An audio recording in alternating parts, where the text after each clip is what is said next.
Alhamdulillah na sha samun irin wannan ƙalubale. Zan ɗan gutsura wani labari amma dai details ɗinsa later. In guri yayi guri ka iya tambayar shi Rabi'u Kwankwaso. Ina tashi na je na same shi. Waya ma na fara yi masa. Ba zan yi zurfi a labarin ba. Tsakar dare wajen ƙarfe 1 dare. Na ɗauki waya na buga masa. Yana nan da ransa. Na ce mai girma gwamna, muna da wani haƙƙi a kanmu. Mu da muka yi gwamnan nan a Kano ba wani muka fi ba. Duk wani abu za ka ɗauko na lissafi wasu sun dama musu shi. In shekaru ne, in ilimi ne, in fara siyasa ne ma, in gogewa ne, amma sanadi da rahamar Allah ya sa muka fi. Mutane za a ƙalubalantar. Muna da bashi da za mu biya wa al'ummar Kano. Muna da bashi da za mu yi wa Allah bayani. Zan gama bayani na samu awa ɗaya muna magana. Na ce me za ka ce? Ya ce ai maganar gaskiya in ta fito ba ta buƙatar ta'amuli.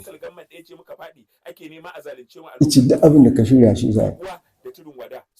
Ni na tsara ba a fi sati ba. Duk duniyar nan ban da ni da shi ba ne san mun je mun zauna. Ni ne kuma na tsara inda za mu zauna. Muka yi awa 2. Muka shirya cewa za mu zo mu yi adireshin mutanen Kano. A lokacin yana PDP sannan APC. Mu jingine maganar jam'iyya mai waye duka. Har draft ɗin ina da shi yanzu na rubuta na shafi 6. Za mu zo mu press conference. A ƙarshe an zo gaɓar kamsiti shi yanzu hankalinsa yana kan kafa sabuwar jam'iyya mu ajiye wannan nan. Sauran zance kuma in lokaci ya yi ashi.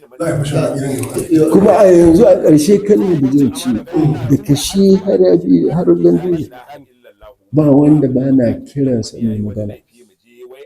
Ni sosai kuwa a taron da aka yi na wanda Arewa Commentator Forum ta kira ni aka ɗora nauyin su uku in kawo su da Kabiru ɗaya da shi Kwankwason da Ganduje. Ni aka ba takardunsu na aika musu. Shi ɗan wana Rabi'u baka da baka mun magana da shi kamar sau biyu sau mun exchanging text messages. Na aika soft copy na invitation ɗin yana Abuja. Kuma ran da aka yi taron bai zo ba kuma ɗan aiki ba a kawai. Ganduje sana yana London. Yana London ɗin sai da na aika masa copy.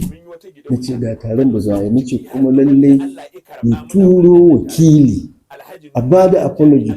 Ya ce yana da larura yana London.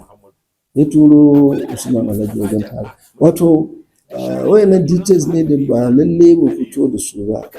Kuma ba so nake kullum ta faɗa ba don kawai mutum ya ji kamar shi ya fi iyawa shi ne kaza shi ne. Amma alhamdulillah na faɗi wannan ne saboda mu rage ƙalubalen da ake ganin kamar dukkanin mun watsar da kanmu ba ma tunanin da za a gyara kowaye.